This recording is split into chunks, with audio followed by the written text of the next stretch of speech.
नमस्कार साथियों, स्वागत है आप सभी का आपके अपने YouTube चैनल मैथ्स वाटिका में। दोस्तों, मैं हूं रुपेश यादव और इस वीडियो में हम लोग एलसीएम और एचसीएफ के कुछ वैसे क्वेश्चंस को देखने वाले हैं जहां से अभी एनटीपीसी के पेपर में क्वेश्चंस पूछे जा रहे हैं। इसके अलावा अगर आपका ग्रुप डी का भी एग्जाम है तो उसके लिए भी यह वीडियो बेहद इंपॉर्टेंट है। तो आ जाइए, सबसे पहले पहला क्वेश्चन आपके सामने हम रखते हैं। हमें यहाँ पे बताना है इन दोनों का महत्तम समावर्तक क्या होगा। महत्तम समावर्तक को एचसीएफ भी बोला जाता है। एचसीएफ यानी कि हाईएस्ट कॉमन फैक्टर, मतलब वह बड़ी से बड़ी संख्या जो दी गई सभी संख्या को काटे वह महत्तम समावर्तक कहलाएगा, वह एचसीएफ कहलाएगा।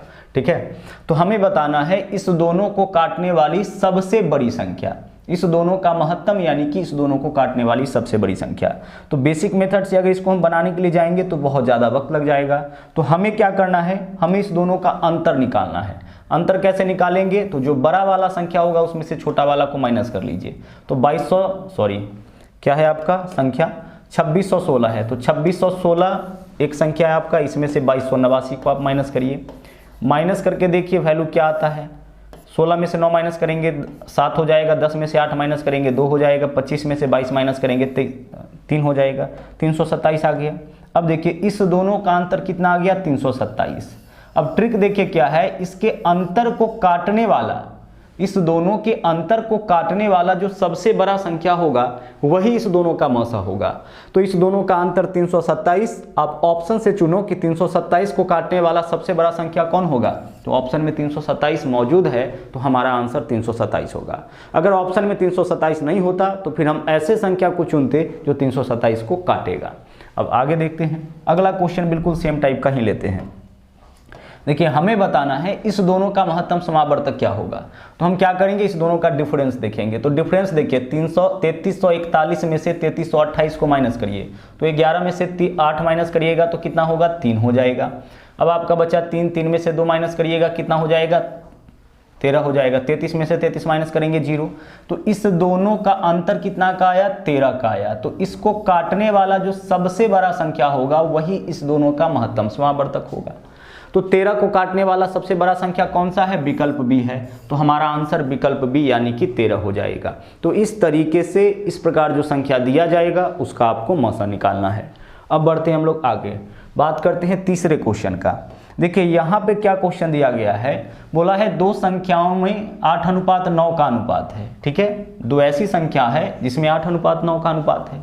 अब इसका मौसा 14 दिया है तो लौसा क्या होगा। देखो इस क्वेश्चन को बनाने का तरीका यह है कि सबको आपस में गुना कर दीजिए।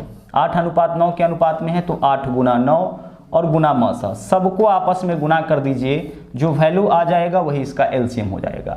तो 8 9 72, 72 में 14 से गुना करिएगा तो 1008 आपका आंसर हो जाएगा। आप इकाई अंक से भी पकड़ सकते हैं। देखिए 8 9 72, 2 चौके 8, यानी कि अंतिम में 8 वाला हमारा आंसर होगा और अंतिम में 8 वाला एक ही ऑप्शन है तो वही आंसर हो जाएगा।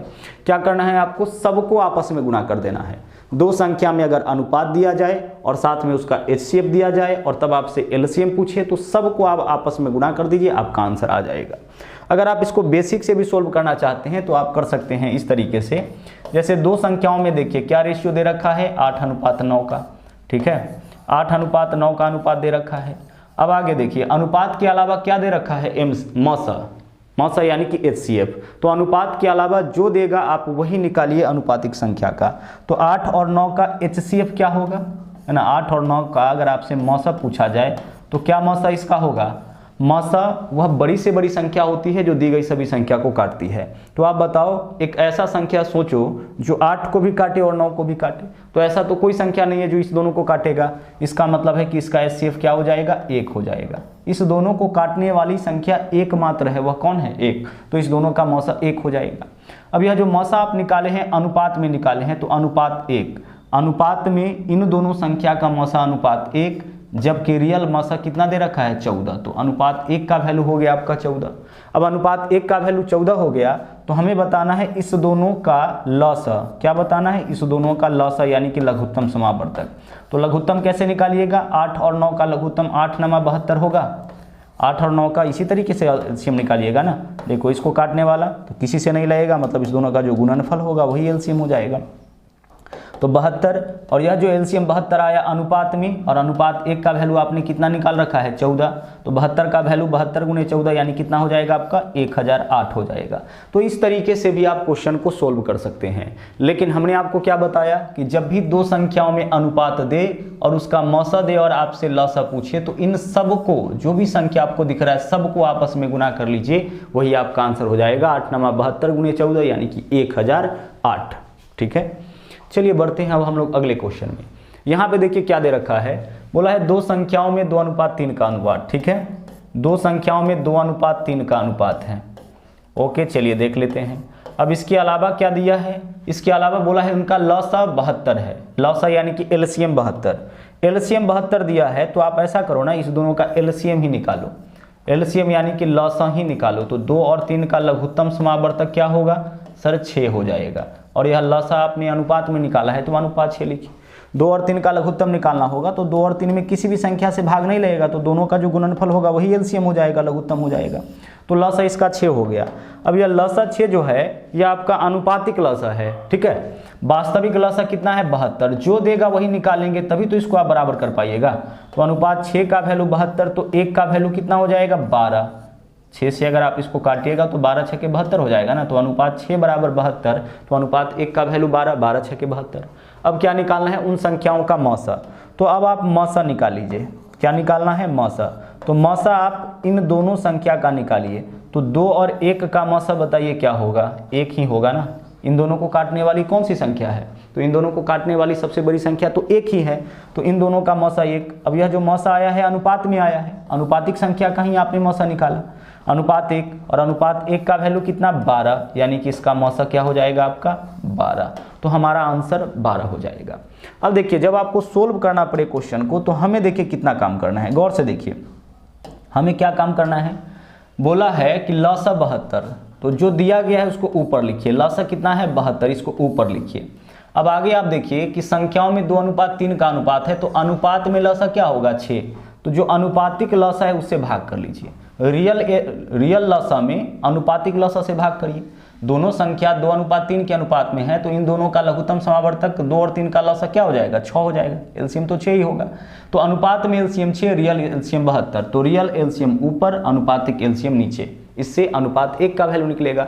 अब बताना है मौसा, तो 2 और 3 का मौसा कितना होगा 1, यानी अनुपात 1 का वैल्यू, तो 1 से गुना कर लीजिए, काट लीजिए, 12 6 के 72। केवल इतना कैलकुलेशन आपको करना है, इससे ज़्यादा कैलकुलेशन आपको नहीं करना है। 2 ही विकल्प है, बाकी का 2 कटा हुआ है, तो हमारा आंसर क्या होगा इसका 72 हो जाएगा। अगला क्वेश्चन देखिएगा क्या है, दो संख्याओं का लसा उसके मौसा का 6 गुना। देखो ऐसा क्वेश्चन भी बार बार अभी पूछा जा रहा है। दो संख्याओं का एलसीएम जो है उसके एचसीएफ का 6 गुना है। इसका मतलब यह हुआ कि अगर एचसीएफ 1 है तो एलसीएम कितना है, एलसीएम 6। ठीक है, अनुपात में दे रखा है कि लसा जो है उसके मौसा का 6 गुना।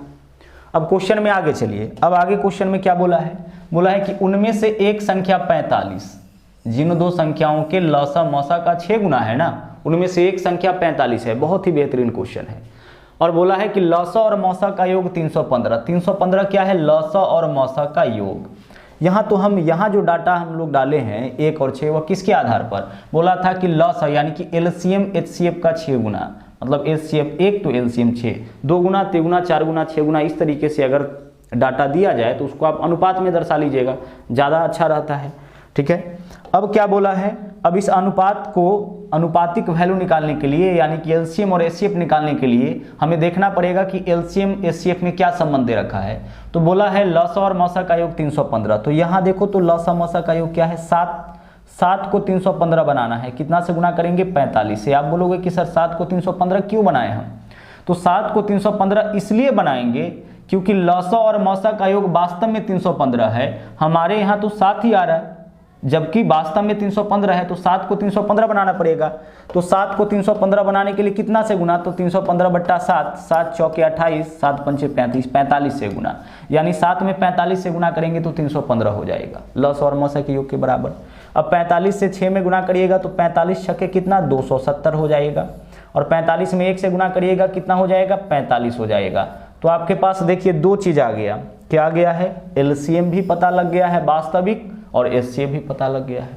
ठीक है, अब क्वेश्चन में देखो एक चीज दे रखा है, क्या दे रखा है, एक संख्या उसमें से 45, तो दूसरी संख्या क्या होगी। मतलब जिन दो संख्याओं का आपने एलसीएम और एचसीएफ निकाला है उनमें से एक संख्या 45 है तो दूसरा संख्या क्या होगा। तो देखो एलसीएम और एचसीएफ में और दोनों संख्याओं में एक संबंध होता है कि किन्हीं दो संख्याओं के एचसीएफ यानी कि मस और एलसीएम यानी कि लस, इस दोनों का जो गुणनफल है, इस पे भी क्वेश्चन एनटीपीसी में पूछा गया है, इस दोनों का जो गुणनफल है वह उस दोनों संख्या के गुणनफल के बराबर होता है। ठीक है, कोई दो संख्या लीजिए, कोई दो संख्या आप ले सकते हैं, उन दोनों संख्याओं का जो गुणनफल होगा वह उसके लसा और मौसा के गुणनफल के बराबर। कॉन्सेप्ट समझिएगा, कोई दो संख्या लीजिए, उसका लसा और मौसा दोनों निकालिए, फिर लसा और मौसा का जो गुणनफल होगा ना वो उस दोनों संख्या के गुणनफल के बराबर। तो अगर मान लीजिए एचसीएफ एलसीएम सब दिया है, पहला संख्या दिया है, दूसरा संख्या पूछेगा, तो देखिए पहला संख्या इधर गुना में है, इधर लाएंगे तो क्या हो जाएगा, भाग में। यानी एचसीएफ और एलसीएम के गुणनफल में पहली संख्या से भाग करेंगे तो दूसरी संख्या निकल जाएगा। तो जब भी दूसरी संख्या पूछे तो आप क्या करोगे, एलसीएम और एचसीएफ के गुणनफल में पहली संख्या से भाग करोगे। इसी तरह से मान लीजिए कि दो संख्याओं का गुणनफल ही दे दिया है ना, और एलसीएम दिया है, एचसीएफ पूछा है, तो हम क्या करेंगे, दो संख्याओं के गुणनफल में अगर हम एलसीएम से भाग कर दे तो एचसीएफ निकल जाएगा, और दो संख्या के गुणनफल में अगर हम एचसीएफ से भाग कर दे तो एलसीएम निकल जाएगा। कॉन्सेप्ट क्लियर हो रहा होगा। अगर एलसीएम और एचसीएफ के गुणनफल में पहली संख्या से भाग कर दे तो दूसरी संख्या हमेशा पहला देगा, दूसरा पूछेगा। या फिर अगर मान लीजिए कि दो संख्या का गुणनफल दिया है या दोनों संख्या दे दिया है तो हम गुणनफल तो निकाल सकते हैं। तो दो संख्या का गुणनफल मालूम है, उसमें अगर हम एलसीएम से भाग कर देंगे तो एचसीएफ निकल जाएगा, और एचसीएफ से भाग कर देंगे तो एलसीएम निकल जाएगा। अब आइए इसी कॉन्सेप्ट का यहाँ पे हम लोग यूज करते हैं। थोड़ा सा कॉन्सेप्ट था जो हमने आपको बता दिया। अब एचसीएफ देखो क्या है आपका, एचसीएफ तो 270 है सर, एचसीएफ क्या है 270, अभी आपने निकाला है एचसीएफ, सॉरी एलसीएम कितना है 270 और एचसीएफ कितना है 45, तो एलसीएम गुना एचसीएफ कर लिए, एक ही बात है। हम एलसीएम पहले लिखे एचसीएफ बाद में लिखे, या एचसीएफ पहले लिखे एलसीएम बाद में लिखे, क्या है एचसीएफ गुना एलसीएम। तो दो संख्याओं के एचसीएफ और एलसीएम के गुणनफल में पहली संख्या यानी कि 45 से अगर आप भाग कर लेते हैं तो दूसरा संख्या निकल जाएगा। तो 45 से 45 कैंसिल, दूसरा संख्या आपका क्या हो जाएगा 270 हो जाएगा। ठीक है, एचसीएफ और एलसीएम के गुणनफल में यानी 45 गुने 270 में पहली संख्या यानी 45 से भाग कर लीजिए, दूसरी संख्या निकल जाएगा। चलिए बढ़ते हैं आगे। अगला क्वेश्चन देखिएगा आपके सामने क्या है। अगला क्वेश्चन है, निम्नलिखित समुच्चयों में से कौन सा सहअभाज्य है। सहअभाज्य संख्या उसको बोलते हैं ना जिन दोनों का मौसा एक हो, जिन दोनों को काटने वाली संख्या एक हो, वह कहलाता है सहअभाज्य संख्या। उसको अभाज्य से कोई लेना देना नहीं है। ठीक है, अभाज्य से कोई लेना देना नहीं है। आपका देख लीजिए 12 और 7 भी सहअभाज्य संख्या हो सकता है, 12 अभाज्य नहीं है फिर भी सहअभाज्य होगा। ठीक है, अभाज्य के ऊपर आप मत जाइएगा। क्या देखना है, जिन दो संख्याओं का मौसा एक होगा वह सहअभाज्य संख्या कहलाता है। इसको को प्राइम नंबर अंग्रेजी में बोलते हैं। तो जिन दोनों को केवल एक काटेगा, ठीक है, वही सहअभाज्य संख्या होगा। तो देखो 3 और 9 दोनों 3 से कटेगा तो यह सहअभाज्य नहीं होगा। 21 और 42 दोनों 21 से कट जाएगा, सहअभाज्य नहीं होगा, है ना। इसको चेक करिए, 43 या 129 दोनों 43 से कट जाएगा, यह भी सहअभाज्य नहीं होगा। तो सहअभाज्य संख्या कौन हो जाएगा हमारा, विकल्प सी। 12 और 7 दोनों कितना से कटेगा, 1 से कटेगा।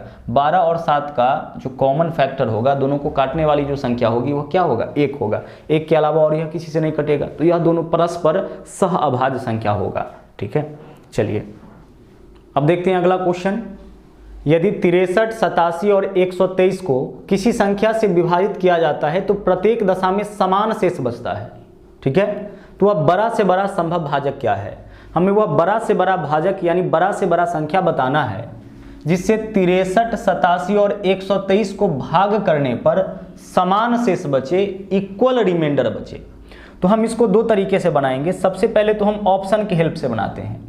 ऑप्शन की हेल्प से जब हम बनाएंगे तो बड़ा से बड़ा ऑप्शन से पहले हम लोग इसको चेक करेंगे। तो सबसे बड़ा विकल्प कौन सा है, 18, चूंकि क्वेश्चन में बोला गया बड़ा से बड़ा, तो सबसे बड़े विकल्प से पहले चेक करिएगा। तो 18 से भाग करिए 63 में, 18 तिया 54 शेष क्या आ जाएगा, 9 आ जाएगा। 18 से फिर भाग करिए 87 में, 18 से भाग करिएगा 87 में, 18 चौके 72 शेष क्या आ जाएगा, 15 आ जाएगा। तो यहाँ शेष कुछ और आया, यहाँ शेष कुछ और आया, यानी विकल्प डी हमारा आंसर नहीं होगा। समान शेष आना चाहिए ना प्रत्येक दशा में, तो इसमें शेष कुछ और है, इसमें शेष कुछ और है, तो यह आंसर नहीं होगा। अब दूसरे विकल्प से चेक करते हैं। 18 के बाद सबसे बड़ा विकल्प कौन सा है, 16। 16 से भाग करिए, 16 3 48, शेष कितना हो जाएगा आपका 15 हो जाएगा। शेष क्या हो जाएगा 15। 16 से भाग करिए, 16 5 80, शेष क्या हो जाएगा आपका, शेष आपका 7 हो जाएगा यहाँ पे। तो यहाँ पे शेष कुछ और, यहाँ पे शेष कुछ और, तो यह भी आपका आंसर नहीं होगा। अब हम लोग चेक करते हैं अगले विकल्प से 12 से। 12 से भाग करिए, 12 पंचे 60, शेष क्या होगा 3। 12 सते 84, शेष क्या होगा 3। 12 एकम 12, शेष क्या होगा 3। तो हमारा आंसर विकल्प बी हो जाएगा। यानी हमें क्या बताना था, हमें वह बड़ा से बड़ा संख्या बताना था जिससे इस तीनों में से किसी में भी भाग करे तो समान शेष बचे, इक्वल शेष बचे। तो 12 से आप इस तीनों में से किसी में भी भाग करके देख लीजिए, शेष आपका 3 ही आता है, शेष आपका समान ही आता है। शेष जो भी आए, 1 हो 2 हो 3 हो, कोई फर्क नहीं पड़ता है, लेकिन सबका शेष इक्वल आना चाहिए। तो ऐसा ऑप्शन आपका विकल्प भी है। तो एक तो तरीका है कि आप ऑप्शन से इसको बना ले। दूसरा देखिए तरीका क्या है, दूसरा तरीका है कि आप अंतर निकालिए। अंतर कैसे निकालेंगे, पहले हम लोग पहला और दूसरा का अंतर निकालेंगे। तो अंतर निकालना है तो 87 में से माइनस करेंगे 63। 87 में से 63 माइनस करिए, 7 में से 3 माइनस करिएगा तो 4 होगा, ठीक है। और 8 में से 6 माइनस करिएगा तो 2 होगा, 24 आ जाएगा। उसके बाद दूसरा में से तीसरा माइनस करिए, तो दूसरा है 123।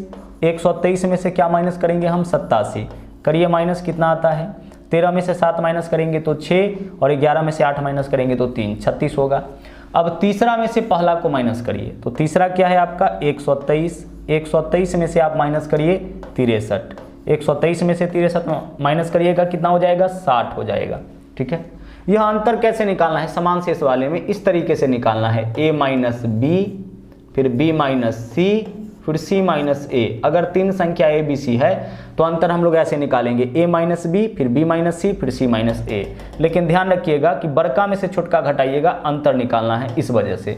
तो इसमें से पहले इसको घटाएंगे, फिर इसमें से इसको घटाएंगे, और लास्ट में तीसरा में से पहला को घटाएंगे। अब जो अंतर आ गया ना, अंतर आ गया उसका आप निकाल लीजिए मौसा यानी कि HCF। जो अंतर आ गया है उसका क्या निकालना है, मौसा यानी कि HCF। तो 24, 36 और 60 का मौसा क्या हो जाएगा आपका 12 हो जाएगा। यहाँ से भी आप ऑप्शन से चुन सकते हैं, एक ऐसा बड़ा से बड़ा ऑप्शन जो इन तीनों को काटेगा, वही इसका HCF हो जाएगा। तो 24, 36, 60 का HCF क्या होगा 12 हो जाएगा। या फिर आप डायरेक्ट भी HCF निकाल सकते हैं। कैसे HCF निकालोगे इन तीनों का, तो 12, 24, 60 का हमें HCF बताना है ना। अंतर निकालने के बाद क्या करना पड़ेगा आपको, HCF निकालना पड़ेगा। इसके जो अंतर का HCF होगा वही वह बड़ा से बड़ा संख्या होगा जो समान शेष देगा। तो अंतर का HCF निकालिए। तो 24, 36, 60 का HCF निकालना है तो हम सबसे पहले किसको पकड़ेंगे, 24 को ना। जब भी HCF निकालना होगा तो जो भी संख्या दिया जाए उसमें से बड़ा वाला संख्या को पकड़िए, ठीक है 24। और इससे देखिए सबको काट के 24, 36, 60 को काटेगा, नहीं काटेगा। तो अब छोटा करिए इसको, 12 गुने 2, धीरे धीरे छोटा करिए, 12 गुने 2। अब 12 से चेक करिए, 12 काटेगा 36 को भी 60 को भी, तो HCF क्या हो जाएगा इसका 12 हो जाएगा। लेकिन ऑप्शन को देख के हमें पता लग रहा है कि 24, 36, 60 को काटने वाला सबसे बड़ा विकल्प 12 है, तो हमारा आंसर 12 ही हो जाएगा। अब बढ़ते हैं आगे, अगला क्वेश्चन देख लीजिए। आगे हमें बताना है 17/31, ठीक है 17/31 है।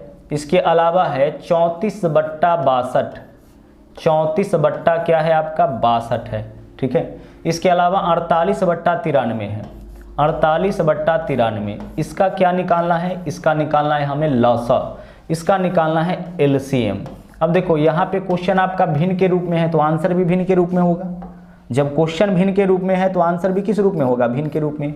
तो भिन्न के रूप में जब क्वेश्चन दे और उसका LCM पूछे, उस केस में हमें LCM और HCF दोनों निकालना पड़ेगा।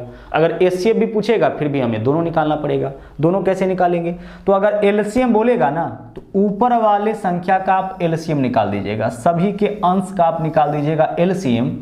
और अगर आप ऊपर वाले का LCM निकाल दिए हैं तो नीचे वाले का HCF निकाल दीजिएगा। और अगर HCF पूछे तो नीचे वाले का आप निकाल लीजिए HCF, नीचे वाले का क्या निकालिए, सॉरी ऊपर वाले का आप LCM निकालें तो फिर नीचे वाले का HCF। और अगर इसमें HCF पूछ देता तो हम ऊपर वाले लाइन का निकाल देंगे HCF, और अगर ऊपर वाले लाइन का आप HCF निकाले हैं तो नीचे वाले लाइन का, मतलब सबके हरों का क्या निकालेंगे, LCM निकालेंगे। तो इस चीज़ को आपको ध्यान में रखना है कि जब भी भिन्नों का अगर LCM निकालना होगा तो सभी के अंश का निकालेंगे LCM और बट्टा हर का HCF। और अगर HCF निकालना होगा तो प्रत्येक के अंश का हम HCF ही निकाल देंगे और बट्टा में हर का LCM। यानी जो निकालना होगा वही ऊपर वाले का, अगर LCM तो ऊपर वाले का LCM, अगर HCF तो ऊपर वाले का HCF, ठीक है। अब देखो सबके बट्टा में 31 31 31 है, तो नीचे वाले का एचसीएफ तो 31 हो जाएगा। देखो वैसे भी 31 62 को भी काटेगा, 93 को काटेगा, तो इसमें तो कोई परेशानी नहीं है। अब एलसीएम में परेशानी है कि एलसीएम कौन होगा, यानी ऊपर में कौन सा वैल्यू आएगा। तो देखो 17, 34 और 48 इन सबों का एलसीएम वही होगा जो 17 से भी कटे, 34 से भी कटे और 48 से भी कटे। तो एक ऐसे ऑप्शन को चुनिए जिसका जो अंश होगा, एलसीएम तो ऊपर ही लिखेंगे इन सब का, जिसका जो अंश होगा वह 17, 34, 48 से कटे, मतलब पहले 17 से ही चेक करते हैं। तो एक ऐसे ऑप्शन को खोजिए जिसका अंश 17 से कट जाए। तो इसको चेक करिए, 17 चौके 68, 17 चौके 68, 13 बचेगा, 17 8 136, इसका कट रहा है। तो यह आंसर हमारा हो सकता है, अभी संभावित है। ठीक है, आगे बढ़ते हैं। इसके अंश को चेक करिए, 17 चौके 68, 122, यह आपका 17 से नहीं कटेगा। इसको काटिए, 17 पंचे 85, 6 62 नहीं कटेगा। इसको चेक करिए, 17 चौके 68, 12 124, यह भी नहीं कटेगा। तो हमारा आंसर अब कौन हो जाएगा, विकल्प ए हो जाएगा। 17 34 48 का एलसीएम निकालना है, तो 17 34 48 का एलसीएम कौन होगा, जो 17 से भी कटे, 34 से भी कटे, 48 से भी कटे। तो 17 से कटने वाला विकल्प कौन सा है, ऊपर वाला, यानी कि अंश पार्ट को चेक करिएगा, तो 17 से कटने वाला एकमात्र विकल्प है, तो हमारा आंसर वही विकल्प हो जाएगा। तो इस तरीके से हम लोग क्वेश्चन को सोल्व करेंगे तो समय कम से कम लगेगा।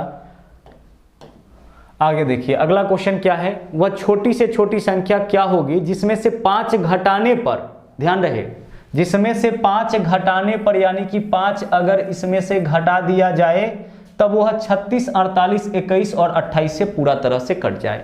5 घटाने के बाद, 5 घटाने के बाद इन सब से पूरा कट जाए, ऐसे संख्या को चुनना है। तो हम ऐसा करते हैं ना, सभी ऑप्शन में से 5 घटा लेते हैं। इसमें से 5 हटाइए, 1013 में से 5 हटाइएगा, कितना हो जाएगा, 1008 हो जाएगा। इसमें से भी 5 हटा लीजिए, 1008 में से 5 माइनस करिएगा तो 1003 हो जाएगा। यहाँ से भी आप 5 माइनस करिए, 1003 में से 5 माइनस करिएगा, 998 हो जाएगा। और आगे तो दिया गया है इनमें से कोई नहीं। अब क्या बोला है कि 5 हटाने के बाद, 5 घटाने के बाद जो वैल्यू आए ना, वह आपका 36, 48, 91, 28 सबसे पूरा पूरा कटे। अब 36 से देखो कटने का नियम क्या होता है, 36 से वही कटेगा जो 9 से भी कटे, 4 से भी कटे। ओके, 48 को भी 2 भाग में तोड़िए, 48 से वही कटेगा जो 16 से भी कटे, 3 से भी कटे, ऐसे 2 भागों में तोड़िएगा जिसका एलसीएम 48 हो जाए। 21 से कौन कटेगा, जो 7 से भी कटे, 3 से भी कटे। 28 से कौन कटेगा, जो 7 से भी कटे, 4 से भी कटे। देख लीजिए, तो 4 इधर ही चेक हो जाएगा, 9 से अगर कट गया तो 3 से अपने आप चेक हो जाएगा, 16 और 7 से भी हमें चेक करना है। अब चेक करते हैं हम ऑप्शंस को। देखिए इस वाले ऑप्शन को देखिए, अंकों का योग 3 और 1 4, यह अंकों का योग इसका 4 आया, क्या यह 9 से कटेगा, नहीं कटेगा।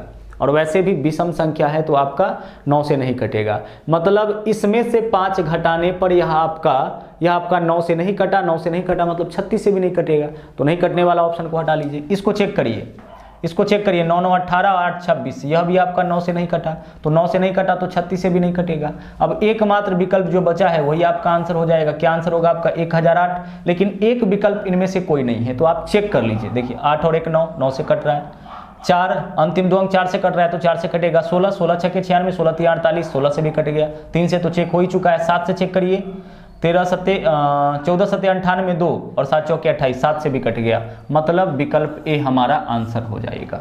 ठीक है, तो इस तरीके से हम लोग अपना आंसर निकालेंगे, इस तरीके से हम लोग अपना आंसर निकालेंगे। अदरवाइज एक दूसरा तरीका है कि आप इन सबों का निकाल लीजिए एलसीएम, और एलसीएम निकालने के बाद जितना घटाना चाहते हैं उतना इसमें ऐड कर दीजिएगा।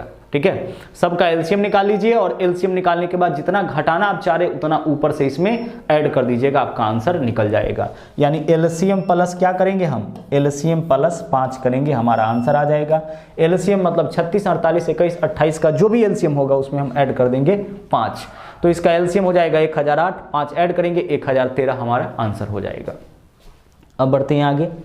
अब यहाँ देखिए क्या बोला है, बोला है कि इनमें से सबसे छोटी संख्या कौन सी है जिसे 6 7 8 9 और 12 से भाग देने पर शेष 2 रहे।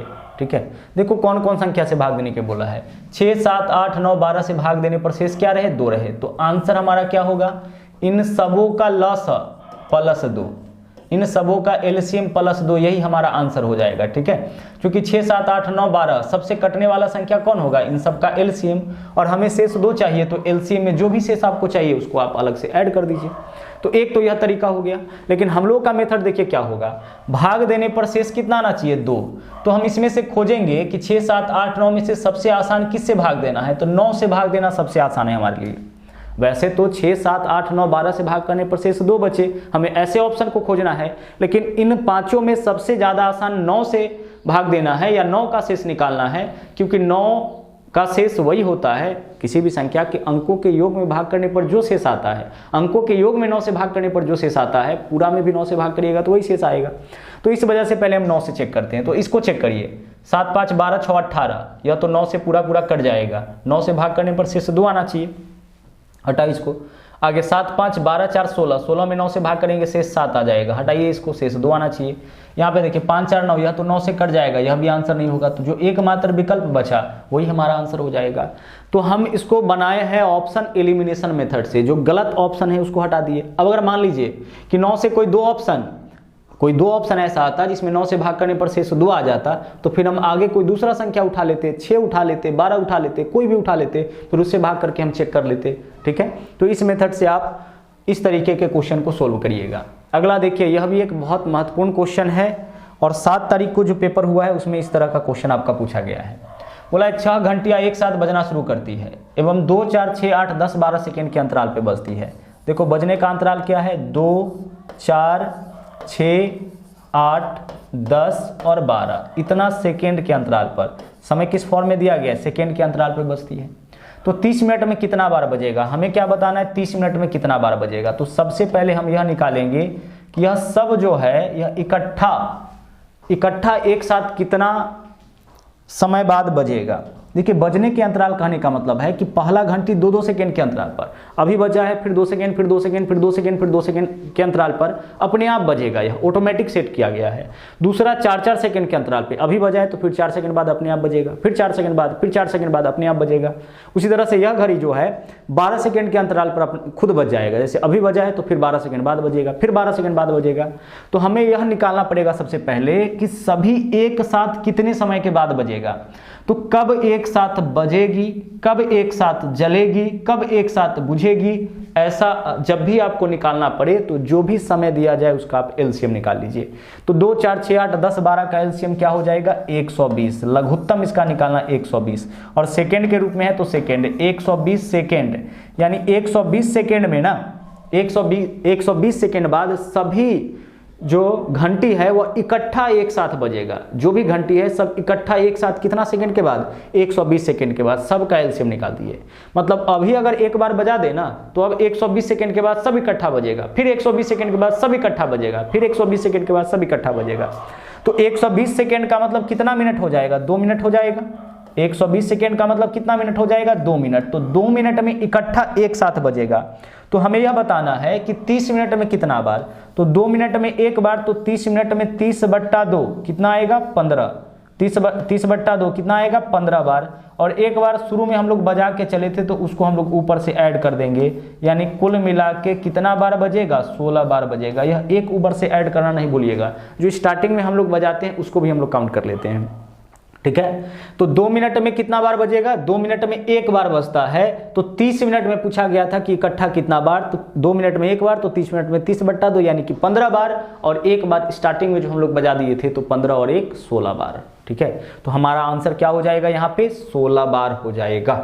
बढ़ते हैं आगे, अगला क्वेश्चन देख लीजिए, बिल्कुल इसी तरीके का है। यहाँ बोला है कि 4 अलग अलग सड़क क्रॉसिंग पर ट्रैफिक लाइट क्रमशः 15, 18, 27 और 30 सेकेंड पर बदलती है। देखिए 15, उसके बाद क्या है 18, उसके बाद 27 और उसके बाद 30, इतने सेकेंड्स के अंतराल पर बदलती है। यह सेकेंड के फॉर्म में दिया है।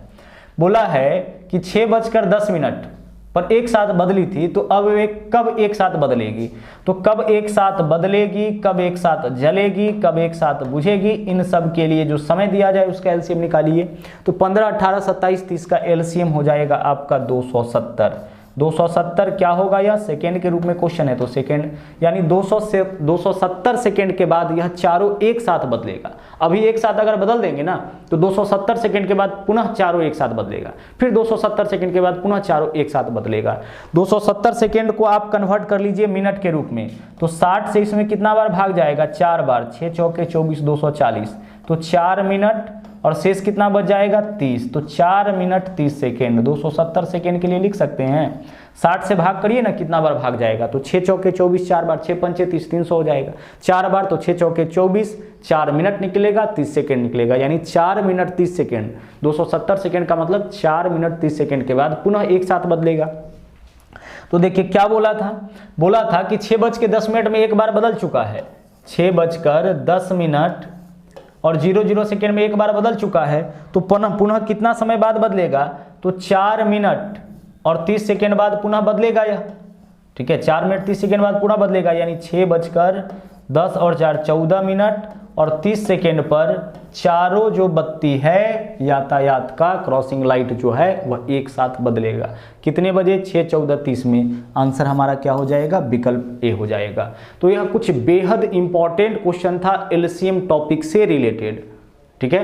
तो इस वीडियो में इतना ही, और हाँ, यदि आप हमारे चैनल पर नए हैं तो इस चैनल को सब्सक्राइब जरूर करें, इसके अलावा लाइक शेयर और कमेंट भी करते रहें। तो मिलते हैं अगले वीडियो में एक नए ट्रिक के साथ, एक नए कॉन्सेप्ट के साथ। थैंक यू, जय हिंद।